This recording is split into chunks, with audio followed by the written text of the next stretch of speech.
Good evening. I hope you're fine wherever you are. Hope your country, your family, your country people are all fine. Seems like it's been a long time since we came into your home. I hope you cleaned your house before I came, and I promise I won't look around. Today, we have the 5th class of this course on Compass of Zen, and we'll do the first part of Zen Buddhism. There's a saying in Buddhism, I don't know whether it's originally from Zen Master Sahn or somebody else. If you want to follow Buddha's actions, keep the precepts. If you want to understand the Buddha's teaching, study the Sutras. If you want to attain Buddha's mind, which means your own true nature, practice Zen. So, what is Zen? In 1993, I had been living in the Zen centers in America and Europe and practicing for about, I think, 16 years. And I had been a monk for almost 10 years. And I would pretty much only come to Asia for the winter international 3-month retreats that we held. At that time, they were being held at Shinwon-sa, not so far from where Musang-sa is now. Anyway, in late 1993, Zen Master Seung asked me to come to Asia and to live in Korea, and then to help him teach in Korea and around Asia. Sunim was living in Korea at that time, but he was spending more and more time in Hong Kong, in Australia, and South Africa. So Dae Sunim wanted me to be based in Korea and be an additional monk and teacher, helping him in Asia, and also, supporting in whatever way the circumstances appeared, Sunim. That time, when I was first living at Hwage-sa full-time, I asked Dae Sunim, how can we teach Zen in Asia? Then he said to me, same as everywhere. Then I said, yeah, of course, but Buddhism in America and in Europe is about 100 years old, not even that. But Buddhism in Korea is 1,700 years old, China 2,000, and other parts of Asia 2,500 years. So then he said something very interesting. And with Dae Sunim, often if you ask the second question, my experience, or asked a more specific question, you got a more specific answer. So he said to me then, make 3 things very clear. First, what is Hinayana Buddhism? What is Mahayana Buddhism? What is Zen Buddhism? Second, what is Samadhi? What is wisdom? And third, substance, truth, and function. So that, gave me a more detailed answer to approach things. And actually, the Compass of Zen, which is now collected, many of his talks are collected in this book, is divided into 3 main sections. What is Hinayana Buddhism? What is Mahayana Buddhism? What is Zen Buddhism? And perhaps the most important thing we talked about in the first 2 sections is the insights of Hinayana Buddhism and the practices, and the insights of Mahayana Buddhism in the practices. So what are the insights of Zen Buddhism? So I'm just going to read the quote from Bodhidharma. If you wish to pass through this gate, do not attach to any thinking that arises in the mind. Not depending on words, a special transmission outside the sutras, pointing directly to mind, see your true nature become Buddha. So the main insight in Zen Buddhism is if you want to realize your true nature, don't attach to anything that arises in your mind. This is basically the same sentence that the sixth patriarch heard when he was still a young layman, working, cutting wood and selling wood to support his mother. Don't attach to any thinking that arises in your mind. That's the fundamental insight in Zen Buddhism. And simply pointing directly to our mind, we can realize our true nature and become Buddha. Second teaching is the Buddha taught all the dharmas, all the teachings, in order to save all minds. When you do not keep all these minds, what use is there for the teachings? So many times in religious teaching, the teaching itself becomes like some existing thing, and of course becomes special and holy, and of course we greatly respect Buddhist teachings, but saying they are to relieve you from the suffering of your mind. But if you don't have any mind, if you don't keep any mind, then the teachings aren't necessary. And in a very similar way, Lin Chi Zen master in China, who came about 4 or 5 generations after the sixth patriarch, Imje Sansa, he said, "Our school has no doctrine. I only make medicine for the sicknesses that appear." Another time he said, "I only untie knots."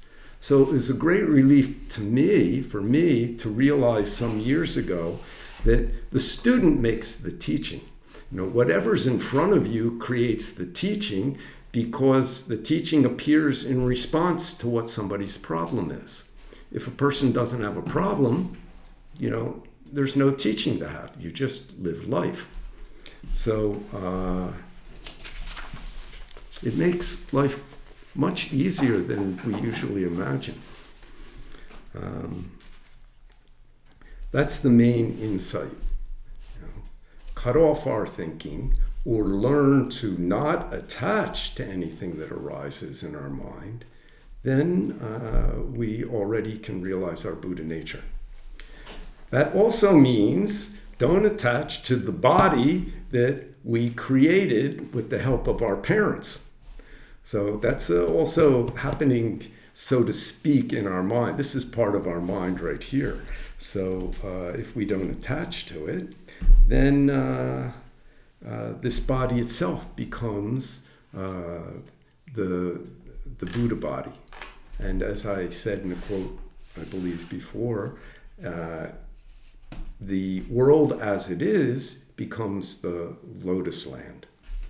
So really life becomes the way we involve ourselves with it. There's a basic reality, and in terms of human life, and the most fundamental point is suffering. And Buddha talked about, and we've talked about, the 8 ways in which suffering arise: birth, old age, sickness, death, not getting what you want, getting something you don't want, I forget one of them, imbalance of the 5 skandhas, and something else. Forgetting what the 8th one is. That can be a suffering if you worry about it. But in any case, that's the fundamental fact of our life. And we get so involved in trying to get the things we want, we don't realize if we can just address those things wisely, then the rest just it's dependent on circumstances. It's just the circumstances are what you use to live out whatever wisdom you've gotten about the way in which suffering appears and the freedom from that suffering. And instead, we spend most of our time being concerned about the circumstances of our life. I feel it's like this. There's many sports. There's baseball, and there's football, and there's basketball, and there's a bunch of sports. And there's some general rules to the sports. If you figure out the rules, then any sport's okay. So if we figure out the nature, if we can see clearly the nature of this life, the reality of life, and we figure out how to handle it, then the details of being a human, living here, living there, living long, living short, having this job, this position, that position, that's just the sport that you're playing. But you know how to play. So it changes everything completely. For me, it totally changed the focus of my life from trying to get the things I wanted to trying to skillfully meet the situations that appear, and far more interesting. So that comes from the insight of Zen Buddhism. It's so simple. The root is don't attach to anything that arises in your mind. And as you know, it's very simple, but it's not easy. If it was easy, everybody'd be full of great love, great compassion, and wisdom, going around and making everybody else comfortable. Next, what is the main practice of Zen? Realize my true nature, help all beings. Again, very simple. Zen Master Seung calls that human beings' original job. And you've probably heard us say before, because he often said it, if you find human beings' original job, any kind of body job's no problem. We attach to the body job, and yet we don't know how to use the body job correctly given the nature of reality. But if we realize our original human job, then we just treat each body job that changes, that it's always changing, we just make it the field, the sport in which we are doing our original job. In that situation, it doesn't matter if I'm a doctor, if I'm a taxi cab driver, if I'm a teacher, if I'm a worker in a factory, if I'm a mother, father, single person, young person, old person, male, female, or some variation, modern variation of male and female, which there's a wide diversity, I think. Now you can sort of choose a whole range of ways in which to relate to your body and your gender. But the basic job is exactly the same. Understand our true nature, moment to moment, given whatever situation that appears. And then, actually, it's a freedom to use it to help others. Because to use it just to satisfy myself is always based on opposite thinking, and will always make our lives like this, make our lives up and down, nonstop. And when we're suffering, we'll tend to make other people suffering. So it's very simple. The whole root of Buddhist teaching is very, very straightforward and simple. And if we can really appreciate that and chew on it and digest it, then we can begin to work out the details of how to handle our karma and what appears. So there's many, many stories in this book, The Compass of Zen, and I hope either you've already read it, the book, or you will. It's a collection of years of Zen Master Seung's teaching. And he called it Compass of Zen because he said very important is when we're practicing, our direction be clear. And if you're in the woods, how do you find your direction? A compass. A compass always shows you where north is. And according to where you go, if you've got a compass, you can always figure out what direction to follow. So if the basic practice of Zen is realize our true nature, help all beings. How do we do that? I'm not retelling, or I'm trying not to retell pretty much any of the stories that are in the book, because you can easily read them and probably get it more quickly than if I simply repeat it. But there's one story in the Zen section that I think is really central. Certainly it was central to me. And I remember very clearly when I heard Zen Master Seung Sahn first tell that story, because it's based on a true event. It's the story of a dog race in Florida. And I remember we were building the Dharma room at the Providence Zen Center in Cumberland, where it had moved the year before. And it was the main floor wasn't finished yet, but the bottom floor was mostly finished.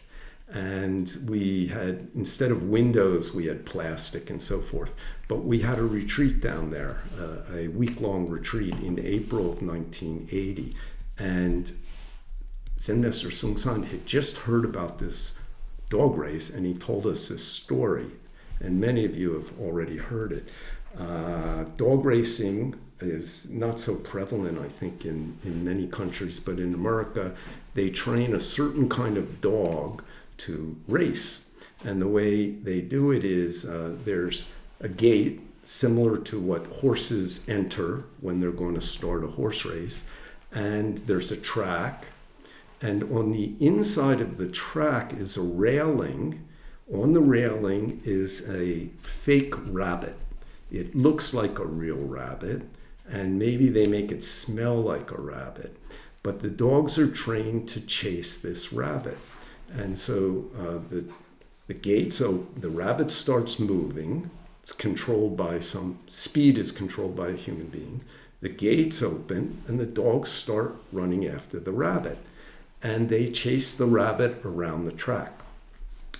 And the person who controls the speed makes it the rabbit fast enough so that none of the dogs can catch it.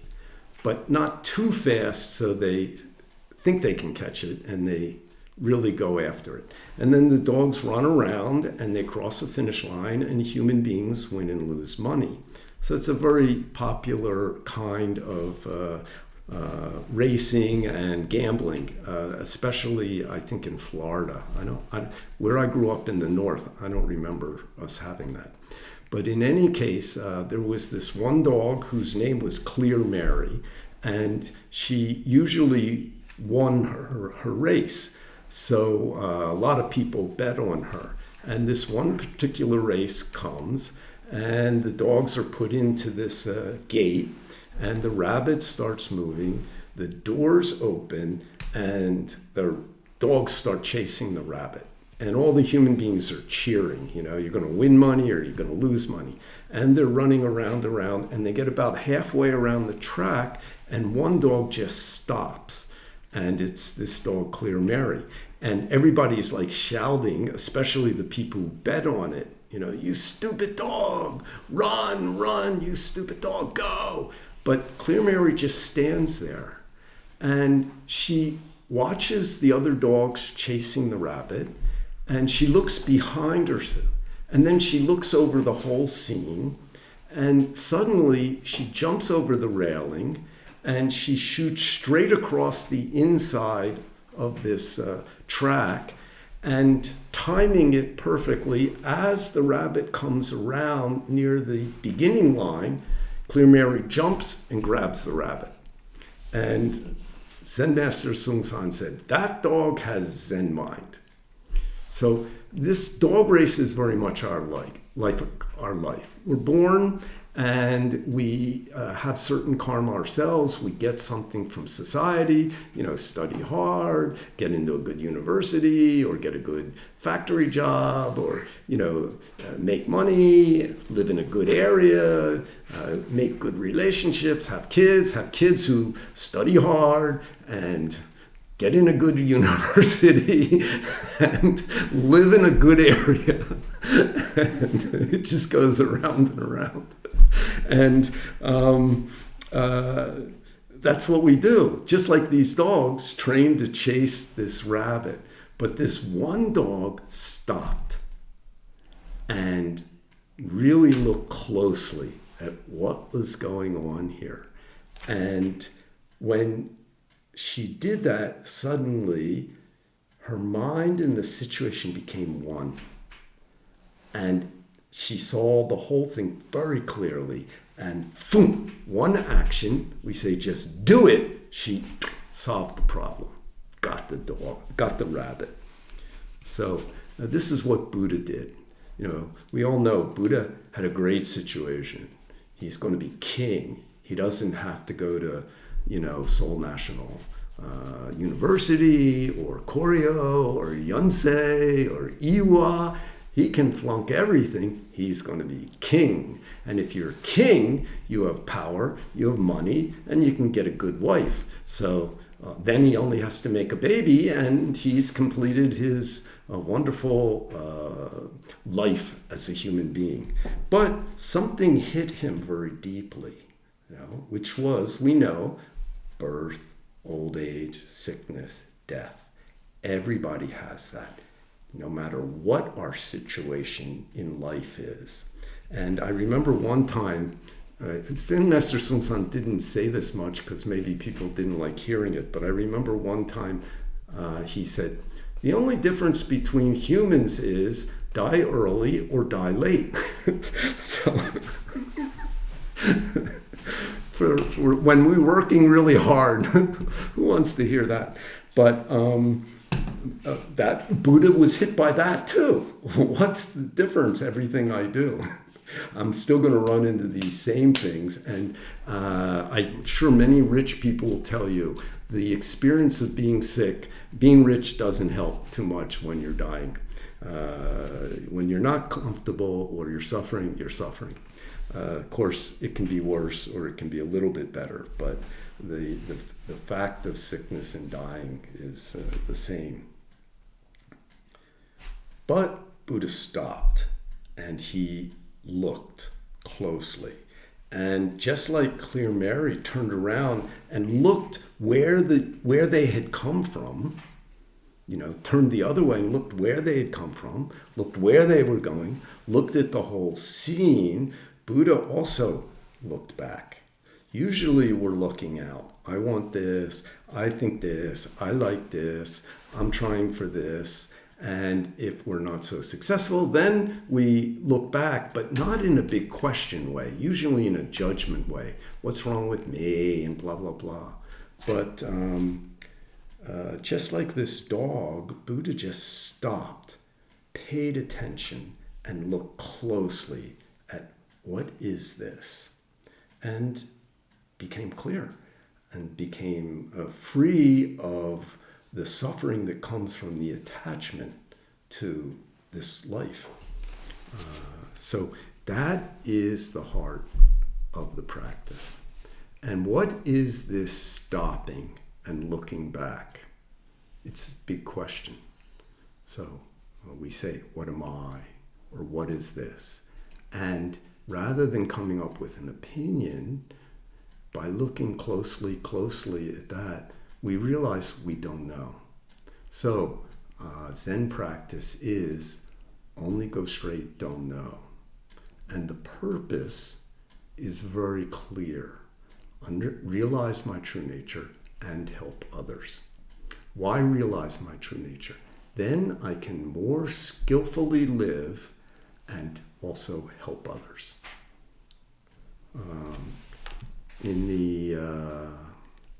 There's a collection in the Pali tradition of sayings by the Buddha, short sayings, and in one saying he says, all misery comes from only thinking about oneself. All happiness comes from caring about the welfare of others. Now we know we can do that. We can care about the welfare of others in a way that doesn't free us from suffering, but that means we're still concerned about ourselves. So it's something to, it's called bodhisattva sickness. Probably mothers are more susceptible to that disease than other people. I'm only doing this for you. But when you don't want to listen to me, I get very angry. There's lots in this book and in these teachings about different aspects of Zen Buddhism. But I think there's just a few that are, if you get a sense of what that's talking about, it's extremely useful in life. And that's what I want to talk about today and tomorrow. And so the next thing I want to talk about is the Zen Circle. And this was a teaching that I don't know where Zen Master Seung got it, whether he made it up himself or he learned it from some other place. But it's the second chapter in Dropping Ashes. So obviously, when he worked with the editor to put that first book together, he felt that it's very important. And he often told us, when he would ask new students who had been around the Zen Center for a few months to give a short opening talk, he would recommend either they talk about how they became interested in practicing, how they found it, and how it helped their life, or give the Zen Circle talk. So most of you probably know the Zen Circle, but we say the root of human, the real issue of human life is I. What am I? Because no matter what we do, where we go, what we think, or anything, there's always I there. So what is this I? And we use a circle, we call the Zen Circle, to talk about I. On this circle, there's 5 points we want to talk about. 0 degrees, 90 degrees, 180 degrees, 270 degrees, and 360 degrees. Now, 360 degrees is the same point as 0 degrees. So what is 0 degrees? Sky's blue, trees green. When you're hungry, eat. When you're tired, sleep. But at this point, we are attached to the name and form of the world. And so everything becomes suffering. Life is suffering, suffering is life. Even you do something like you eat ice cream, you're happy, the next day you have diabetes or you're fat. So this kind of happiness, attached happiness, becomes suffering. So at 0 degrees, it's an attachment I. Sometimes we say small I. I'm attached to name and form. So getting things is suffering, losing things is suffering. Because anything you get, you'll lose one day. So the suffering is inherent, it's already there in getting something you want, because you will lose it someday. Then, what is 90 degrees? When we're asleep in bed, our body I is asleep in bed. But everybody experiences having dreams. In the dream, there's some I. This I is, having a good time, or going on vacation, or being chased by a monster, or falling out of an airplane, or many things. So there's some I there, but the body is just laying in bed. So we call that thinking I. And this I is created by our karma. Our thinking makes our karma. So we call this a thinking I, or karma I.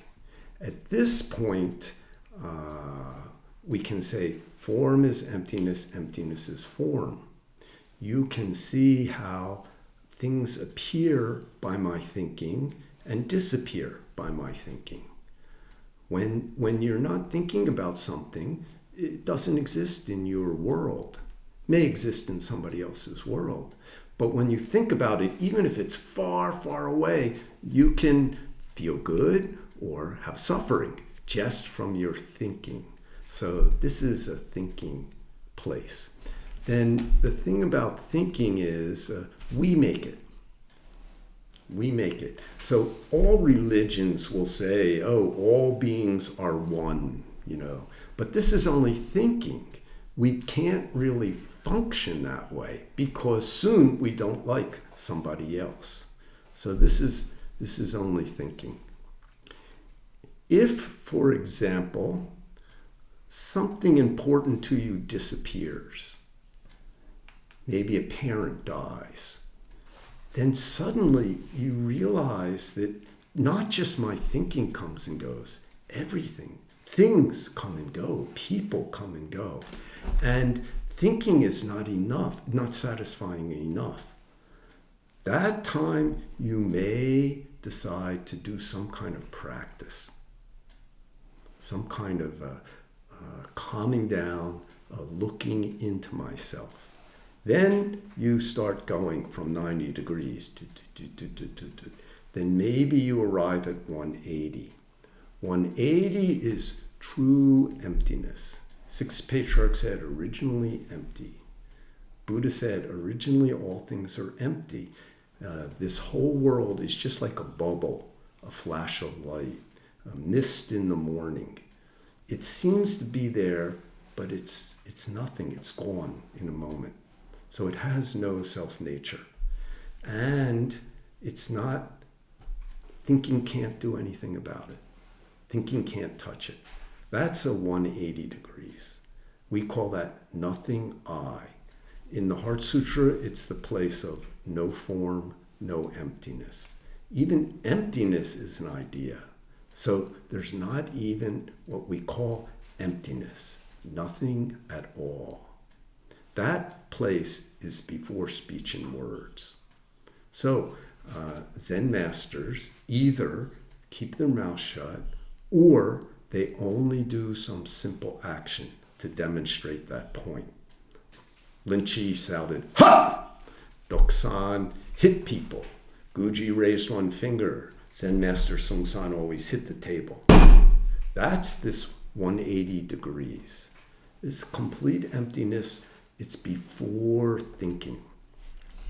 When I first came to practice Buddhism, for whatever reason, some karmic reason, I had great faith that Buddha understood the truth of human life and how to live with it, how to live.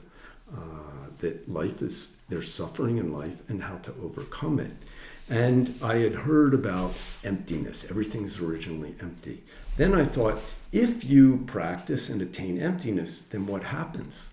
Like if I attain emptiness, does my body just disappear? It's like I'm just gone? Or what do I do? Do I just die? Do I kill myself? I had no idea. But when Sunim gave this teaching, it was very helpful. That's only 180 degrees. It's only halfway. And it's what we call nirvana, complete extinction. Nirvana means like to burn out, to go out, like a candle that the flame has gone out. So this desire and craving, all the things that create the suffering in our life, it just is gone. That name is complete emptiness or nirvana. But it's only halfway. We say if you stay there, then you become like the cigarette man in the koan about the cigarette man. He comes to a temple or a Zen center and he's smoking a cigarette. You don't smoke cigarettes in the temple, but he walks in, he's smoking a cigarette. He blows smoke on the Buddha and drops ashes on the Buddha. Then you're there, what can you do? And anything you say to him, he'll hit you because he believes he attained this complete emptiness. And this emptiness is the truth. And you're telling him to go outside and smoke outside, or to put the ashes in an ashtray, or put the cigarette out. Anything you tell him, he thinks you're attached to name and form. He thinks everything is Buddha. So where can I drop the ashes where I'm not dropping on Buddha? Even if I put it in an ashtray or on the ground, that's also Buddha. So he's testing you. I put it on the statue. He wants to see, are you attached to the statue? But he has a problem because he's attached to emptiness. He doesn't understand how to help others. So he doesn't really understand the nature of suffering and taking it away. He just had some experience and holds it. So if we stay at 0 degrees, we're attached to our small I, like an animal mind, you know. And then life is just always up and down, suffering, good, bad, nonstop. If we attach at 90 degrees, we're attached to our thinking, but we can't do it. If we attach at 180 degrees, we're attached to emptiness. So I kill you, it's no problem. That's empty, you're empty, I'm empty. So that's a very dangerous mind to attach there. But at that point, if you haven't attached, if you correctly attain that, there's no inside, no outside. Because there's no opposite thinking. No me, no you, no subject, no object. Inside and outside, everything's become one. That's why only one action demonstrates that point.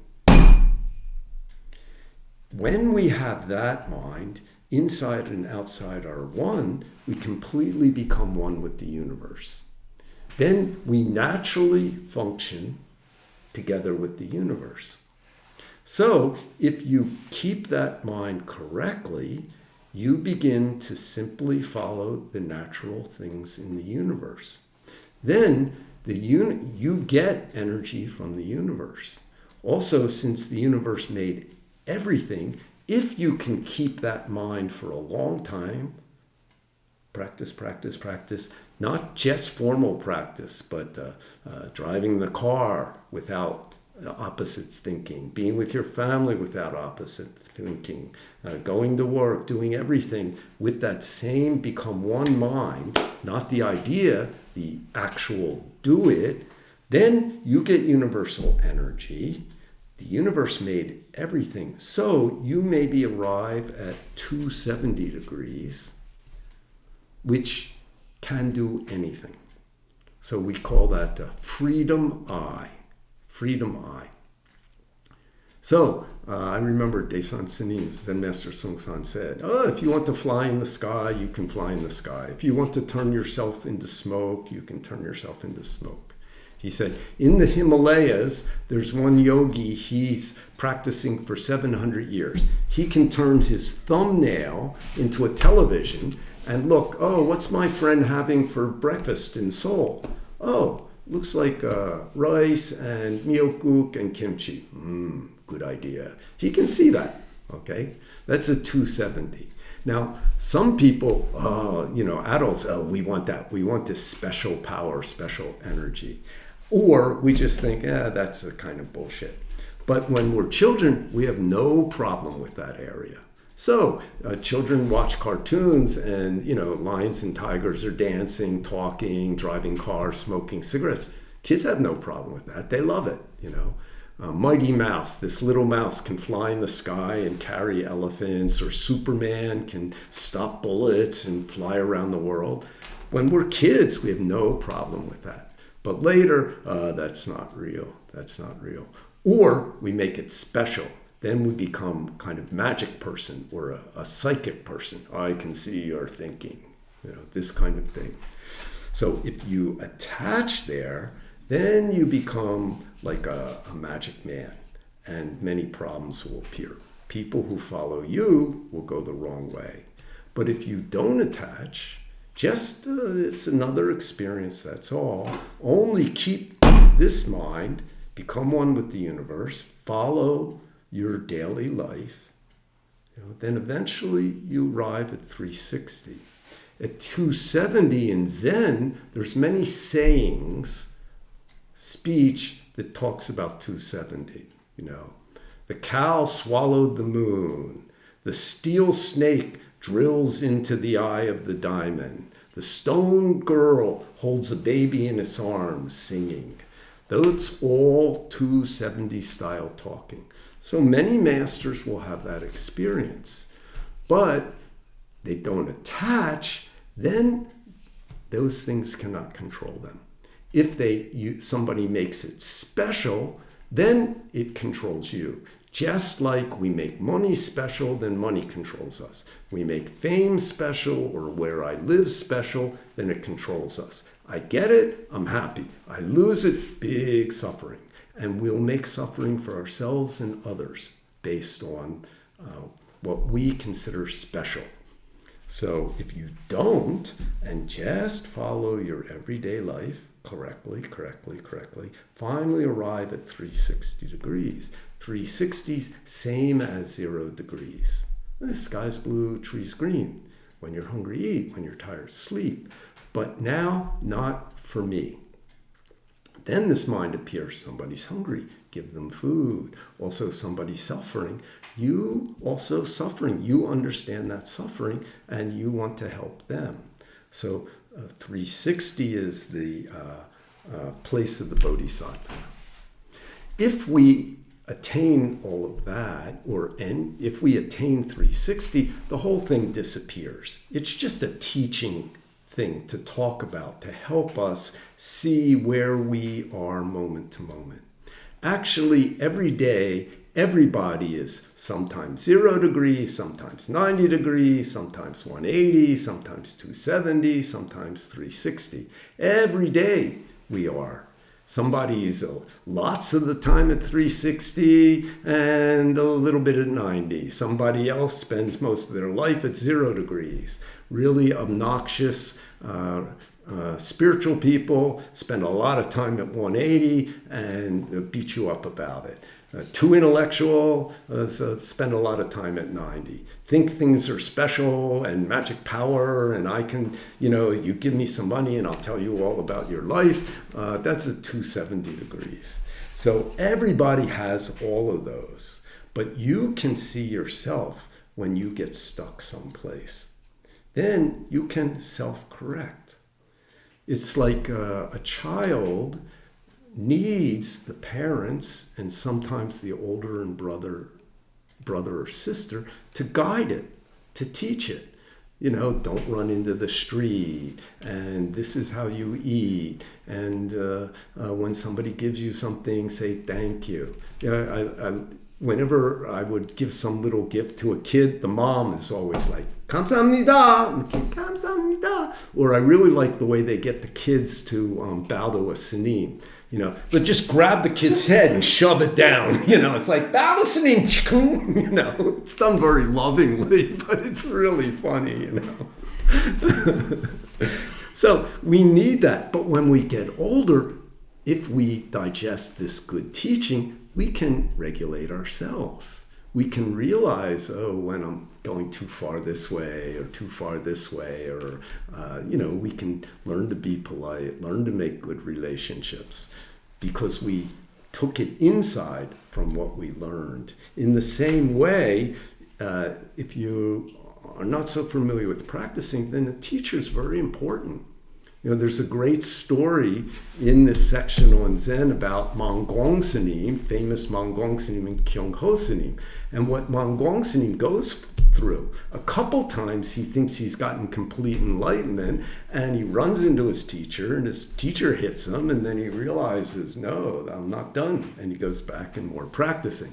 Then he has another experience. I can see through the roof. I can see through the walls. And then the teacher grabs a stick and slams him with a stick and suddenly he can't do it anymore. And he realizes it's just a kind of appearance. Just something that appears and he doesn't attach to it, goes back to practicing. But with this kind of teaching, we can correct ourselves when we see ourselves getting off into emptiness, into thinking, into desire, into special power and things. So very important. It helps us keep our direction correct, not attached to the many different experiences. And then you can use those experiences to help others. Somebody who's taken a lot of LSD comes and they talk about, I was flying in the sky and I saw my children, they haven't been born yet, but they came and they told me, you got to make me, and I saw a million years, they tell that stuff, and Satsang said, oh yeah, algesumnida, okay, you go 500 bows, okay? No problem. He can handle that stuff. We can handle that stuff if we've had those experiences and not attached to them. So very important, this teaching of Zen Circle. Can you go down to my office and bring the Zen stick that's on the bookshelf?